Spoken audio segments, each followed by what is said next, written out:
Buenas inversores y futuros inversores, bienvenidos a este vídeo en el cual voy a mostraros mi tesis de inversión en Avast. Tengo que decir que es la primera tesis de inversión que publico en YouTube, entonces bueno, la voy a intentar realizar de la mejor manera posible. Desde luego, si después iré pues publicando otras tesis, pues desde luego irán mejorando, pero vamos, espero que os guste. Antes de empezar la tesis, quiero hacer un disclaimer. O sea, es muy importante que sepáis que con esta tesis, o sea, no busco lo primero realizar ninguna recomendación de compra. Lo segundo, lo que busco con estas tesis es profundizar en el análisis de compañías. Sobre todo son compañías que o tengo bien en cartera o estoy siguiendo para comprar, lo que igual por precio pues están un poco caras. Y después lo que siempre digo, bueno, además de profundizar en ese análisis, me parece también muy interesante el plasmarlo, porque después, dentro de 6 meses, de un año, el tiempo que sea, creo que me vendrá muy bien el tener todo este material guardado para poder pues, refrescar. Después también creo como siempre he dicho, que antes de invertir en una empresa debemos hacer nuestro propio análisis, independientemente de quién nos la recomienda, quién nos diga. Y después también decir que en esta tesis pues, los cálculos que realizo son propios y que pueden diferir de los de algunos otros inversores, y al final pues bueno, tiene mucho contenido subjetivo. Con que vamos a empezar. Lo primero, siempre me parece interesante un poco, pues bueno, ver de dónde vienen las compañías. Entonces, en el caso de Avast, Avast es una empresa bueno, mucho será conocida porque realiza software, en este caso antivirus, y entonces la empresa al inicio data de 1988, cuando Pavel Baudis y Eduard Kusera se asocian. Son las dos personas que montan la empresa Alwil en 1991, ¿vale? En el 1997 hay que decir que rechazaron una oferta de compra por parte de McAfee. Después es en el año 2010 cuando ya se cambia el nombre de Alwil y se le da a Avast. Hay que decir que en 2014 CVC Capital Partners entró en el capital de esta empresa. Con esta operación la valoración de Avast rondaba el billón de libras esterlinas. Es en el 2016 cuando Avast realiza su operación de adquisición más grande, que es la compra de AVG. Como después veremos en los números, el salto en el número de ventas fue ostensible, fue alto. Es en 2018 cuando la empresa sale a bolsa. En 2019, cuando nombra el actual CEO, que es Odrek Vilsek, este CEO entró en la empresa en 1995 y es ingeniero. O sea, entró programando antivirus. Y en 2020 la empresa entra en el FTSE 100, ¿vale? Entonces, ¿por qué es importante o por qué a mí me gusta esta empresa? Creo que a la hora de invertir hay que intentar buscar qué pasará con la empresa dentro de 5 o 10 años. Y para mí también eso viene muy relacionado con el mercado o la industria en la cual actúe. Porque al final, siempre lo digo, si por ejemplo una industria crece al 2%, una empresa que esté en esa industria lo va a tener mucho más difícil para crecer, por ejemplo, al 10%, que si esta empresa actuase en una industria que está creciendo al 8%, ¿vale? Entonces, se me ha hecho muy difícil encontrar datos de cómo está creciendo la industria del sector relacionado con antivirus o software de antivirus. Y en este caso he encontrado información sobre cómo está creciendo el mercado de seguridad en el endpoint. El endpoint se refiere al punto final, o sea, sería ordenadores, bien fuesen particulares o de empresas, y la seguridad aquí ya no solo es de antivirus, sino que también, por ejemplo, es el firewall, tecnologías de encriptamiento a la hora de cómo se envían los datos. Entonces, en este estudio que pude adquirir, bueno, gratuitamente, o conseguir gratuitamente, simplemente lo conseguí de Asia Pacífico. Pero aquí podemos ver el crecimiento de la zona roja, que es el antivirus, desde 2014 que está teniendo, y el cual es el proyectado hasta 2024. Por lo tanto, me parece interesante porque después también, pues, indagando por ahí, es una industria pues, que le dan un crecimiento dependiendo de según qué sitios, pero bueno, si abrimos la horquilla estaría entre el 7-11%. Entonces me parece interesante, ¿vale? Una vez estudiado en la industria, para mí es muy importante, es decir, dentro de esta industria, cómo está dividida. En este caso, aquí muestro cuáles son los competidores de Avast, cómo es el mercado. Este estudio, la verdad que es un poco viejo porque es de 2020, pero no he encontrado uno actualizado, sobre todo de una fuente fiable. Este es de la página OPSWAT, pero fue publicado por Microsoft, entonces creo que le da bastante relevancia. En ese momento Avast era la segunda empresa con mayor cuota de mercado, con un 12,7% aproximadamente. Lo que pasa es que sí que se ve que es un mercado bastante fragmentado. Existen bastantes competidores con una cuota bastante parecida. Pero bueno, lo que digo, aquí lo importante, creo yo, es que el mercado está creciendo a un ritmo importante, y lo importante es que la tecnología que desarrolle la empresa pues esté a la última, y creo que entonces la cuota esta, pues bueno, no debería variar mucho, y eso. Entonces, el siguiente punto es las líneas de negocio. Por mucho que a Avast se le conozca por el tema de los antivirus, hay que decir que no solo desarrolla antivirus, sino que sus productos están orientados a 4 líneas, ¿vale? La primera es seguridad. Dentro de seguridad tenemos el Free Antivirus, que es decir, los antivirus de distribución libre que cada uno nos podemos descargar. El Premium, que ahí ya viene cuando alguien tiene que comprar una licencia. Y después el programa Ultimate, pero que está dentro de seguridad, pero bueno, es un paquete que engloba tanto la parte de seguridad, privacidad, rendimiento.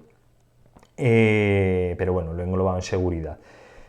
Después tiene otro paquete o otra línea de productos menos conocida, que es la privacidad. Dentro de la privacidad lo que se busca, bueno, ahora como estamos viendo y veremos después en la tesis, el cibercrimen está creciendo mucho, después la digitalización también. Entonces ya no solo tenemos que proteger nuestro ordenador, vamos a tener que, o ya no solo es hablar del ordenador, sino decir, en el ordenador que no nos entre un virus como antes pasaba, y igual nos lo dejaba muerto, nos borraba todos los datos, sino que aquí ya existe otro cibercrimen, que es decir, o sea, ya lo que están intentando es coger la información o dejar nuestra información ahí, nuestro ordenador bloqueado, o el servidor de una empresa, pedir un rescate, intentar conseguir nuestras contraseñas, porque a través de nuestras contraseñas pueden robarnos pues, datos de los correos importantes, bien sea personales, bien sea de la empresa. Entonces existe una infinidad, o después otra cosa muy importante, que es el tema de las tarjetas de crédito, que al final, pues bueno, con el crecimiento del e-commerce, pues al final pasamos o al realizar la compra con la tarjeta de crédito, pues a través de la red fluyen unos datos pues muy sensibles y nos los roban. Entonces, por eso esta línea es importante, porque pues lo que intenta hacer es, pues desde lo que intenta hacer es crear, por ejemplo, un buscador seguro, enmascarar, por ejemplo, nuestra huella digital, cifrar nuestra conexión para que a la hora de que, pues, si alguien nos está estudiando o escuchando nuestra red, escuchar al final es ver lo que se está transmitiendo por la red, pues que le sea más difícil de codificarlo. Eso, evitar el breakguard, evitar que la información más profesional pues quede expuesta. Entonces creo que es una línea que tiene mucho potencial de crecimiento durante los próximos años. Otra línea es el rendimiento. Aquí creo, pues bueno, que es más, existirán muchos competidores, creo que es más difícil el cobrar por esto, pero bueno, al final lo quería enseñar. Es, por una parte, la limpieza del ordenador, lo cual, pues cuantos menos programas están trabajando en la memoria o están ya abiertos en la memoria RAM, el ordenador, pues irá más rápido. Después un actualizador de drivers automático, un battery saver, eso es decir, intentar maximizar la vida de la batería. Pero bueno, ya digo que esta línea de productos tampoco es que sea, o le doy mucha importancia. Y después hay otra línea que es familia, que tampoco es que le dé mucha importancia, que lo que hace es controles parentales avanzados, o sea, intentar controlar a que puedan acceder nuestros hijos. Por una parte, lo que he explicado son los productos. Lo que pasa que la compañía no desglosa por productos las ventas, sino que realiza el siguiente desglose. Y viene marcado por los consumidores directos, o sea, tanto ordenador móvil, aunque hay que decir que ahora en 2021 estas dos o esta división la van a agrupar simplemente en Consumer Direct. ¿A qué se refiere esto? Esto se refiere a el dinero, o sea, o se refiere a cuando, por ejemplo, si un cliente en Avast quiere comprar una licencia, eso entraría en este bloque, porque es la parte que le paga directamente a Avast. Aunque sí que es verdad que a la hora de vender los productos o antivirus hay veces que lo hacen a través de terceros, pero al final lo importante es que estos ingresos son directos. El tema está, después hay otros ingresos que son indirectos, que es el Consumer Indirect, que aquí lo que engloba son los ingresos que se realizan, por ejemplo, a través de anuncios. Como están los antivirus gratuitos, nos podemos descargar ese antivirus gratuito y entonces en algún momento pues nos puede salir algún pop-up con algún anuncio. Entonces, los ingresos que obtengan indirectamente a través de ese anuncio figuran en este grupo. Después también, por ejemplo, si alguien se instala la extensión de Avast en Chrome, después según el tráfico y algunas cosas también pueden recibir ingresos por esta vía. Hay que decir que, como podemos ver en la tabla, en el segundo semestre esta vía decreció un 13% y esto se debe a que la mayoría de los ingresos que son vía publicidad, pues bueno, como con el coronavirus, como estuvo el cierre, las empresas dejaron de invertir en muchas, pues en marketing, algunas pues bueno, tampoco tenía ningún sentido porque es que no estaban facturando nada.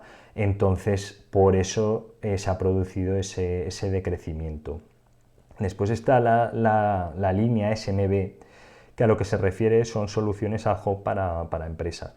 Creo que es una línea bastante interesante para el futuro, porque al final, pues bueno, cada vez el número de empresas expuestas al cibercrimen es mayor, pero sí que es verdad que tiene aquí unos ingresos de alrededor de 25 millones de dólares, la cual pues tampoco le voy a dar mucha importancia. Y después está el negocio discontinuado, que tampoco voy a entrar ahí. Lo que sí que quiero que seamos conscientes es que del tema del bloque que está relacionado con los ordenadores, con el desktop, representa alrededor del 70% de los ingresos de la empresa. De hecho, para el resto de la presentación me va a focalizar en esta zona porque creo que es lo más importante. El móvil sí que creo que tiene bastante capacidad en el futuro, pero creo también que hoy por hoy la gente pues, tiende, cuando piensa en virus, tiende más o protección de los equipos informáticos o dispositivos, bueno, porque el móvil pues, bueno, no es un equipo informático como tal, tiende a pensar en el ordenador. Pero sí que habrá un momento en el que será importante también los antivirus en los móviles, porque cada vez realizamos más compras a través de móvil, enviamos más email, información sensible. Entonces creo que también tenderá a crecer en el futuro. Si vemos la división geográfica de los ingresos, el 40% viene de Estados Unidos, pero sí que es verdad que después si estudiamos está Reino Unido, Francia, Alemania, que representan cerca del 25%, después hay otros países. Si de verdad agrupásemos toda Europa, creo que igual el porcentaje de ingresos sería mayor que el de Estados Unidos, entonces podemos decir que está bastante diversificado, porque al final pues Estados Unidos por número de población, pues al final es normal que sea más alto. Sí que hay que decir que la empresa lo que está tendiendo es a diversificar geográficamente, irse a mercados donde la capacidad de crecimiento es mucho mayor. Si nos vamos, como he dicho, a la línea del Direct Stop, que para mí es la más importante porque representa el 70%, creo que es interesante ver qué es lo que está pasando aquí. Y lo que está pasando es que de 2019 a 2020 el número de clientes que pagan suscripción creció cerca de un 8%, se pasó de 12,62 a 13,62 millones. Después, lo que paga cada cliente por licencia se ha incrementado un 4,5%, o sea, no solo crece en el número de usuarios, sino cuánto paga cada usuario. Y después también, al final, es interesante ver que cada usuario cuántos dispositivos protege con esa licencia. Y también esto está creciendo, ha crecido de 1,45 a 1,5, o sea, es decir, un 2,8%. Entonces, al final, es importante ver que estas tres tendencias que relacionan, es decir, cuánto ingresamos por cliente, el número de clientes que tenemos, o sea, de pago, y cuántos dispositivos usan, todo está creciendo.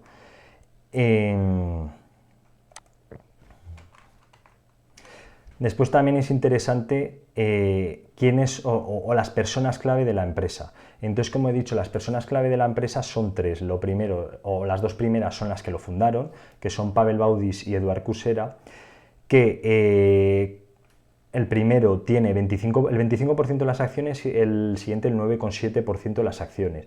Los dos están en el board de la empresa. Y después está Audrey Blitzer, que tiene el 2,3% de las acciones. Es decir, entre los tres están por encima del 35% de las acciones de la empresa. Es muy importante esto porque vemos que las personas que están manejando o dirigiendo la empresa están alineadas con nuestros intereses. Y después ya no solo que estén alineadas, sino que es que estas personas todos han sido o empezaron desde un punto de vista más técnico, como programadores, y esto creo que es bastante interesante porque al final lo que tienen es una visión de administración del negocio, pero también una visión desde la tecnología, y creo que es importante que al final la gente que está dirigiendo una empresa sepa o conozca bien las tecnologías para intentar avanzarse al mercado e intentar detectar cuáles van a ser los posibles cambios, ¿vale? En el caso del CEO también hay que decir que en su remuneración existe una parte muy importante que le dicen el TIP, que es como un plan de incentivos en el largo plazo, y ahí lo que hacen es linkar el pago vía opciones de acciones a la consecución de unos objetivos. En este año pasado los objetivos fueron, si no recuerdo mal, el 50% relacionados con el earning per share, o sea, es decir, el beneficio por acción, y después también el 50% con el crecimiento de ingresos. A mí, sinceramente, no me acaba de gustar mucho esta manera de linkar la consecución de objetivos, porque, pues bueno, al final creo que ninguno está relacionado con el cash flow, que al final a mí es lo que más me importa en una empresa, que de verdad genere efectivo. Sí que es verdad que dentro de este plan de remuneración existen unos bonus anuales, los cuales el CEO los rechazó el año pasado, y esos sí que estaban más linkados al cash flow que genera la empresa.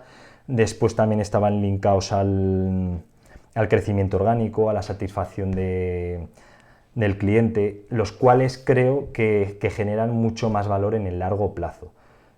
Pero bueno, entonces, una vez visto quién está dirigiendo la empresa, creo importante ver los catalizadores, o sea, es decir, por qué este mercado o esta empresa tiene viento de cola para poder crecer. Entonces, lo primero, aceleración de la economía digital.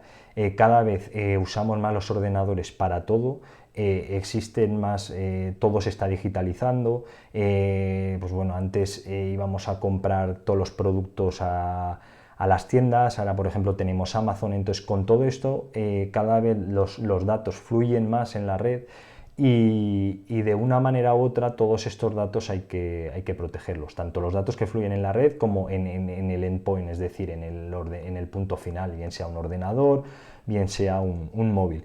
Y porque claro, siempre oímos que existen ciberataques, y nunca, o de normal, nunca pasan, pero hay que parar cuidado porque al final podemos tener problemas bastante gordos.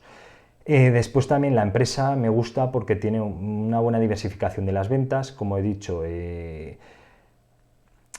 geográficamente tiene, como hemos visto, muchas ventas en Estados Unidos, muchas ventas en Europa y además lo que están intentando es penetrar en negocios de mayor crecimiento, por ejemplo México, Brasil, China. Después hemos visto que también su parte más importante, aunque es una pena porque yo no he encontrado un desglose vía productos tal y como he dicho, o sea, antivirus, seguridad, privacidad, yo deduzco que la gran parte viene del antivirus, pero sí que es interesante el ver que el resto de productos, aunque creo que representan una pequeña parte de los ingresos, pues tienen la capacidad de poder generar más ingresos en el futuro. Después, como ya he dicho, expansión a mercados de alto crecimiento, altos ingresos recurrentes con una alta generación de caja. Leyendo su informe anual, sí que estuve viendo que tenían una tasa muy alta de la gente que está pagando una licencia que la vuelva a comprar al año siguiente. O sea, es decir, tienen unos ingresos que son muy recurrentes, pero además lo que más me gusta a mí de esta empresa es la alta generación de caja, que la mayoría obtiene unos márgenes muy altos y el dinero lo transforma, o los ingresos, un alto porcentaje de los ingresos lo transforma en generación de caja. Y en eso se basa la tesis, como después os mostraré. Después, ¿qué riesgos? Los riesgos, pues como empresa tecnológica, la oferta de disrupción. Aquí sí que es verdad que los antivirus existen desde hace 20, 30 años, no sé exactamente, pero muchísimos años, y bueno, más que 20 seguro, o sea, 30, 40 años.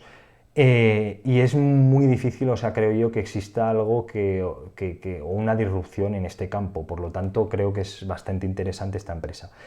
Después sí que es verdad que la disrupción para mí puede venir un poco por la tecnología, que con todo esto de la inteligencia artificial, que a la hora de generar el código que vaya detrás o en el core del antivirus más relacionado con la inteligencia artificial, pero la empresa, o sea, ya habla mucho de esto y creo que al final pues es difícil que se generan muchas diferencias.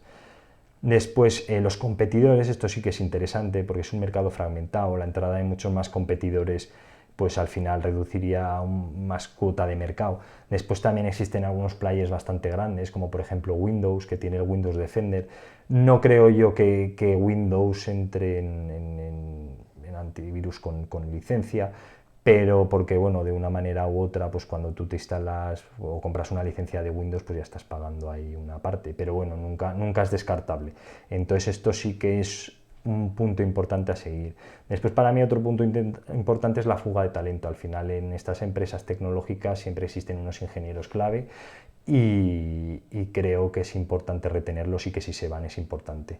Y después las regulaciones porque, pues bueno, al final todo el tema de los datos en la red ahora es un punto muy sensible de cómo se utilizan y aunque a la empresa no le dé directamente, pero bueno, sí que creo que es un punto interesante a seguir porque pues bueno, puede haber algún cambio de ley o alguna cosa y la empresa pues de una manera u otra se tiene que poder adaptar rápidamente.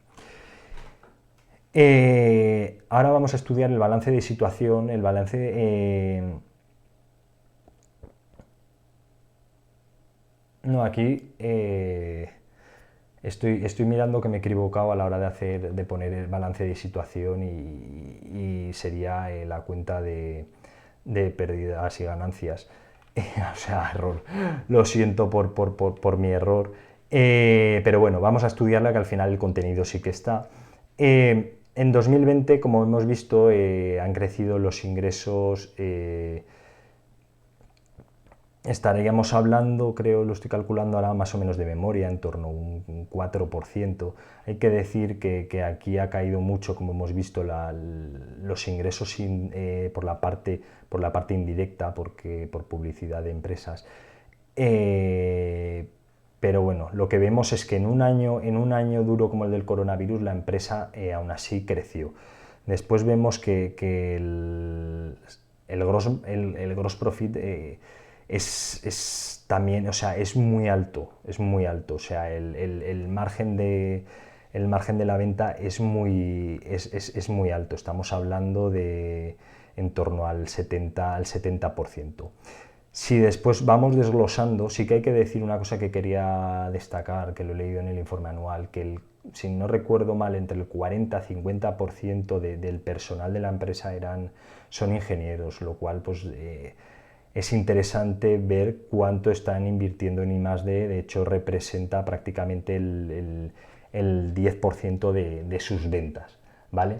Y para mí lo importante de esta empresa es que el margen operativo, o primero, el beneficio operativo es muy alto. O sea, estamos hablando del 40, bueno, no llega al 40, pero entre 35 y 40% de las ventas. Y además esto es algo que como después veremos cuando tengamos una fotografía de más años, algo que se repite cada año, ¿vale? Entonces, hay que decir que este año tuvieron aquí un ajuste por foreign exchange, o sea, por tipos de cambio muy, muy, muy grande, lo cual el beneficio antes de impuestos se ha reducido bastante. Sin eso estaríamos hablando que estaría la empresa alrededor de los 300 millones de dólares. Y después, si le aplicamos los impuestos, pues estamos en 169. Es un número que es bastante más bajo, un beneficio bastante más bajo que el del año anterior, pero insisto, está este ajuste sin el cual pues estaríamos más cerca. Pero para mí lo importante de esta empresa es lo que he dicho, es la generación de caja. La generación de caja, el cual la cuenta de pérdidas y ganancias no refleja como tal, porque dentro de según qué partidas existe una alta depreciación, están imputadas una alta cantidad de amortización y depreciación, lo cual pues reduce el beneficio en cuanto a números, pero lo importante es que la generación de caja está ahí. Para ver esto, he obtenido esta tabla de Morningstar, en el cual pues, sí que podemos irnos a 5 años más atrás, porque al final, como la empresa empezó a cotizar en 2018, pues supongo que es la información que pues, bueno, ya repartieron cuando realizaron la salida a bolsa de los últimos años. Entonces, Aquí, como cosas importantes a comentar, entre el 2016 y 2017 se realizó la compra de AVG. Creo que es interesante saberlo porque, bueno, después explicaré, yo creo que con la caja excedente que la empresa nos reparte vía dividendos, tendrán la capacidad de realizar alguna compra bastante interesante en los próximos años, los cual aún puede pegar un salto en el crecimiento de las ventas vía inorgánicamente. Entonces después vemos lo que he dicho, que el margen de las ventas es muy alto y además que se repite, o sea, estamos hablando no es decir un año, sino que ya es una tendencia. Después vemos que el margen operativo, la verdad que también es muy alto. Aquí está en lo mismo, o sea, hay algunos ajustes, después también amortización, depreciación, que lo que hace es que bajen estos márgenes y después los beneficios, pero lo importante, que es lo que digo, es la generación de caja. Hay que decir que la empresa está pagando dividendos, está pagando entre el 2-3% de dividendo anual, lo cual pues creo que no está mal para ser una empresa tecnológica. Y que lo que quería comentar antes es que los dividendos, o sea, es entre el 2-3%, pero esto en cuanto a volumen supondría en torno a 120, 160 millones de dólares. Y esto es importante a la hora de estudiar la caja. A la hora de estudiar la caja, como vemos, la empresa genera un alto grado de caja, y ya no solo a nivel operativo, sino en cuanto a free cash flow. De hecho, si lo comparamos con los ingresos, siempre hay con el beneficio neto, siempre está por encima. Esto después también es interesante a la hora de este estudio saber que muchos de los clientes lo que hacen es pagar las licencias y al final pues esas licencias son para un cierto número de meses o años. Por lo tanto, lo cobran y antes de dar el servicio. Por lo tanto, eso entra como caja, pero al final no lo puedes imputar todo como ventas de ese año.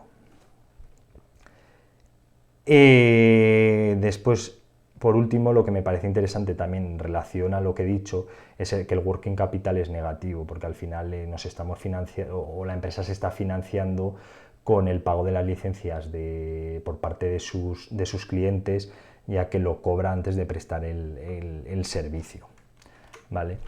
Después, otra cosa que me parece importante, y era lo que quería hilar con lo que está almacenando la empresa de caja, es decir, la empresa al final, perdón, que volvemos a la diapositiva anterior para cifrar una cosa, o sea, lo que vemos es que aquí el free cash flow, por ejemplo, en 2019 370 millones, aquí 440. Es decir, si están repartiendo alrededor de 150 millones anuales en dividendo, la empresa lo que significa es que después se le queda en caja 200 millones, ¿vale? Entonces, si vamos a esta tabla, lo que vemos es que en 2015 no tenía deuda, ¿vale? Compró AVG, generó deuda, ¿vale? Pero lo que vemos es que con los 200 millones que va almacenando en caja cada año, que no es que la almacene en caja, o sea, perdón, porque al final lo que la utiliza es para amortizar la deuda. Entonces lo que vemos es que poco a poco, ese dinero lo está invirtiendo en amortizar la deuda, ¿vale? Me parece muy interesante porque el grado de endeudamiento de la empresa ya empieza a ser aceptable, porque claro, aquí pues bueno, el 50% es alto y no le da la capacidad de afrontar una adquisición, pero creo que con este grado de endeudamiento ya empieza a dar la posibilidad de intentar plantearse alguna adquisición, aunque no sea pero sí en el medio plazo, es decir, dentro de 2-3 años. De hecho, estudiando la empresa sí que he visto pues, contrataciones de personas con un cierto grado de prestigio en temas relacionados con fusiones y adquisiciones, y creo que pues bueno, al final van a intentar realizar, pero claro, realizar alguna adquisición, alguna adquisición. Lo que pasa es que hay que decir pues, que el mercado hoy por hoy está bastante caro y creo que será difícil que encuentren una empresa. Yo de hecho espero que esperen unos años, hasta 1 o 2 años, que se estabilice un poco, que haya una...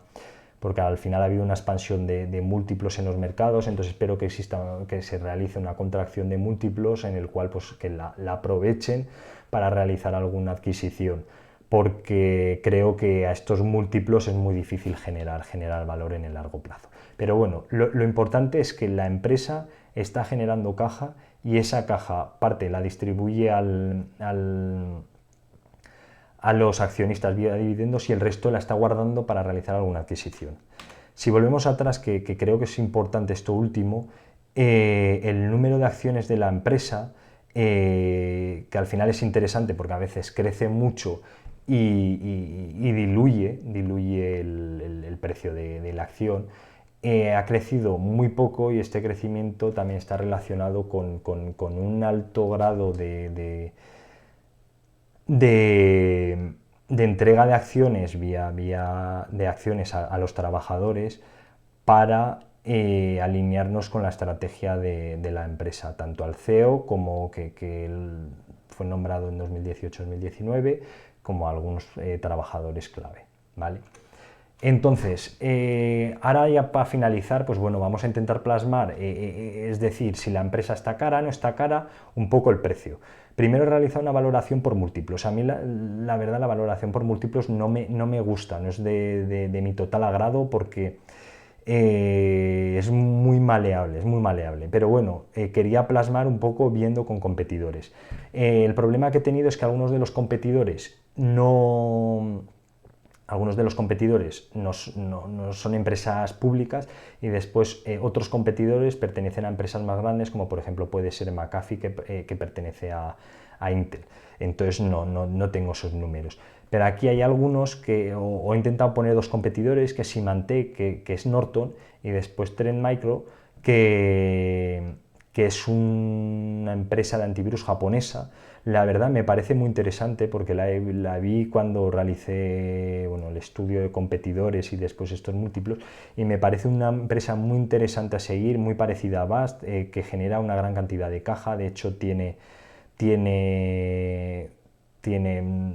creo muy poca deuda, o si no es nada, después un alto nivel de caja y vamos, o sea, creo que está un pelín cara, pero la verdad que es una empresa muy a tener en cuenta. Sí que es decir que es japonesa, cotiza en Japón y bueno, al final pues es un mercado que no está tan caliente como otros y esto ya ha sucedido, o sea, no es que no esté caliente, o sea, quiero explicarlo esto mejor, o sea, que ya lleva muchos años el mercado que está un poco olvidado. Entonces, claro, creo que es una inversión que puede tardar mucho en dar sus frutos. Desde luego yo, que al final miro en el largo plazo, para mí me parece muy interesante, pero hay que parar cuidado, gente que mire más corto plazo, pues que vaya a invertir ahí, que al final se canse a los 2 o 3 años porque no se ha revalorizado o no ha crecido como debería y al final o salga de la empresa siendo que es una empresa muy importante. Pero bueno, me he ido un poco por los cerros de Úbeda.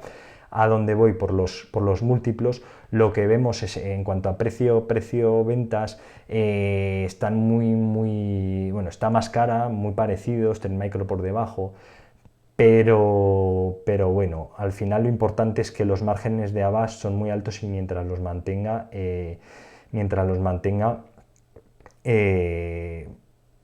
no hay que darle tanta importancia a este múltiplo. En cuanto al PER, está muy alto, pero bueno, como hemos dicho, a la hora del beneficio realizan algunos ajustes fuertes, o sea, una depreciación, amortización bastante importante. Después, lo que he dicho, el ajuste por moneda. Entonces, claro, al final el beneficio está un poco alterado y este ratio pues sale un poco alterado. Estaríamos hablando, en verdad, a base con un beneficio normalizado que estaría en torno al 16, 17 de ratio PER. Después el EV/EBIT, bueno, en este caso sí que está más alto, pero bueno, al final lo que digo, también aquí ya recoge la depreciación amortización, con lo cual estaríamos en lo mismo. Y después aquí lo que sí que a mí es lo que más me parece importante, que al final es lo que digo, o sea, esta empresa genera mucho flujo de caja y al final el flujo de caja creo que es clave en el largo plazo y en la inversión. Entonces, como vemos, aquí sí que este ratio es muy bajo y además no es decir que sea en un año puntual, sino que ya hemos visto que más o menos, o sea, el flujo de caja es estable, ha sido estable durante los últimos 6-7 años, o sea, este ratio es normalizado. Entonces aquí sí que vemos que estaría más cara con Symantec, que sería un competidor más directo en la parte euro-estadounidense, porque es Norton, es una empresa es una empresa americana, si no recuerdo mal y no me equivoco. Y entonces, en este caso sí que vemos que está más barata. Trend Micro, pues es lo que digo, es también una empresa que me encanta y bueno, de hecho la voy a estudiar porque me parece muy interesante y quiero estudiarla más en profundidad para ver. Pero bueno, este ratio es el que digo, creo que podría ser perfectamente 18-20 veces, lo cual indicaría una revalorización posible entre el 25-40%, ¿vale? Esa es la valoración por múltiplos que creo que es la más sensata a realizar hoy por hoy, ¿vale? Después, yo creo que al final, pues a mí lo que más me gusta a la hora de valorar una empresa es siempre que se pueda, vía descuento de flujo de caja. De hecho, esta empresa la baso en la caja que va a generar. Y me parece interesante, o a mí me gusta realizar un modelo Monte Carlo, es decir, una vez he realizado un primer descuento de flujo de cajas, darle unas horquillas a las variables y ver un poco cuál es la distribución y cómo quedaría. Y aquí es lo que plasmo en este gráfico, que este gráfico lo que es un modelo, bueno, se ha obtenido vía un Monte Carlo, un estudio Monte Carlo, y lo que le he dado, pues bueno, la horquilla a distintas variables y aquí he citado las más importantes o las que creo que son más importantes. Entonces el crecimiento de ventas para los próximos 10 años, porque no sé si lo he dicho, o sea, el descuento de flujo de caja lo he hecho con un horizonte temporal de 10 años, el crecimiento de ventas lo he puesto entre el 5 y el 11%. Que más o menos pues, era lo que he leído por ahí, que podía ser lo más sensato. Después el margen EBIT, que en un principio está ahora entre 35 y 40, lo he puesto entre el 30 y 40%, porque bueno, en según qué casos puede bajar.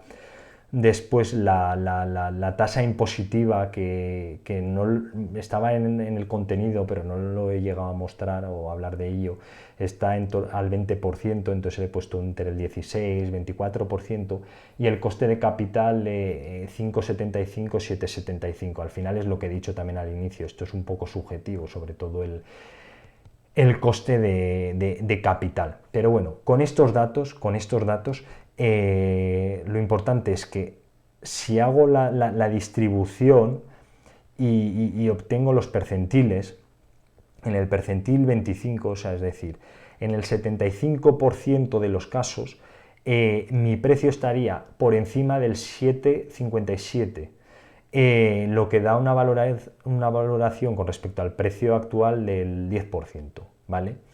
Entonces, en el 75% de los casos existe o la empresa tiene una posibilidad de revalorización de un 10% mínimo.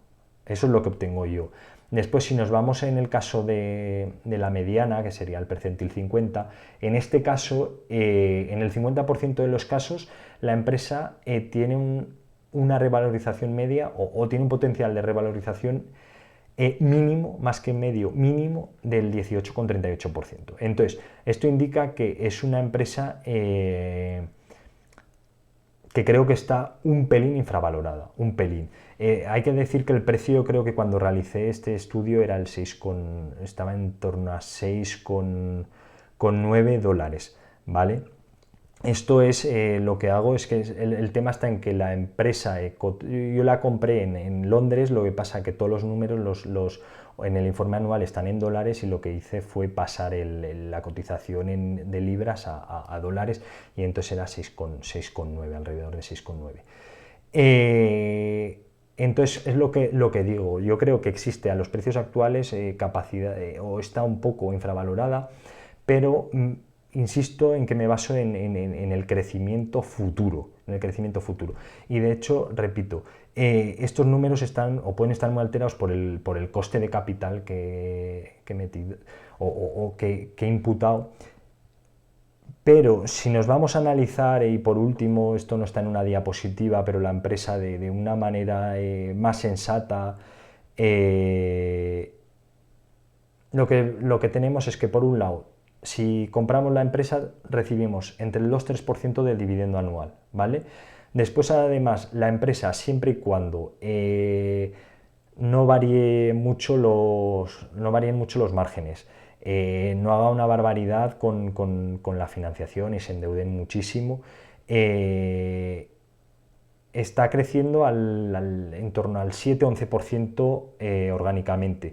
Entonces, siempre y cuando, lo que he dicho, mantengan márgenes, la deuda no se incremente ostensiblemente, ese crecimiento que se produce en ventas, lo lógico es que se materialice en flujo de caja. Por lo tanto, la acción se debería revalorizar en un periodo largo de tiempo alrededor de ese 7-10% anual. Y además hay que tener en cuenta la caja el flujo de caja que se va quedando la empresa para alguna adquisición, es decir, que puede existir crecimiento inorgánico. Entonces tenemos 2-3% anual de dividendo, más 7-10 del crecimiento orgánico, que estaríamos en torno al 10-12% anual de crecimiento o más que de crecimiento, de TIR de nuestra inversión, y después más lo posible que podamos obtener también a través de una adquisición, o sea, crecimiento inorgánico. O sea, es decir, la TIR de nuestra inversión estaría entre el 10-15% y hablando de en los próximos 5 o 10 años fácilmente, siempre y cuando no cambie mucho ni el mercado ni cómo se está gestionando la empresa, ¿vale?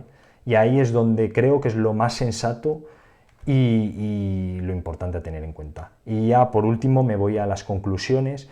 Lo que digo o lo que he querido decir, es un mercado que es en crecimiento, se puede penetrar también en otros, o sea, la empresa puede penetrar o sea, en otros países donde no esté tan desarrollado este mercado o vayan a crecer el número de PCs, de móviles, todo esto. Después es interesante, pues bueno, la digitalización, que aún lo está catapultando más ahora. Después también el aumento de los ciberdelitos, que ya no es que sea un mercado en crecimiento, sino que todos estos catalizadores están acelerando más todo. Después, como he dicho, existe skin in the game de las 3 personas que manejan o dirigen la empresa. O más que dirigen, porque 2 están en el board, pero bueno, al final intentan establecer cuál es o hacia dónde tiene que ir la empresa en el futuro, porque de una manera u otra, pues bueno, no me voy a liar ya tampoco más en esto. Y después, como he dicho, precio ligeramente inferior al valor intrínseco, pero bueno, muy importante tener en cuenta lo que digo, que el crecimiento orgánico tiene que estar por encima del 6,5%, márgenes EBIT por encima del 30%, que siga la alta generación de caja, el capital allocation fundamental, que vayan generando la caja y que después que al final lo que no distribuyan en dividendo que lo utilicen para generar valor para la empresa. Y después, cuidado con las futuras adquisiciones, tienen que ser a múltiplos que generen valor para la empresa. Siempre y cuando se cumpla esto, yo creo que es una empresa, como digo, que puede tener una TIR en los próximos 5-10 años, o sea, una TIR no, o sea, nuestra inversión en esta empresa puede tener una TIR en los próximos 5-10 años, rondando un dígito alto o 2 dígitos bajos, es decir, entre el 8-15%. Y bueno, sin más, lo siento si la presentación ha sido un poco larga. Para las próximas, pues bueno, intentaré un poco controlar, creo yo, más el tiempo. Lo que pasa es que, bueno, al final es mucha información y es difícil plasmarlo todo y después, pues bueno, desde luego intentar, pues Igual, pues si ha habido algún fallo, pues corregirlo. Pero bueno, espero que os haya gustado mucho la presentación y un saludo a todos.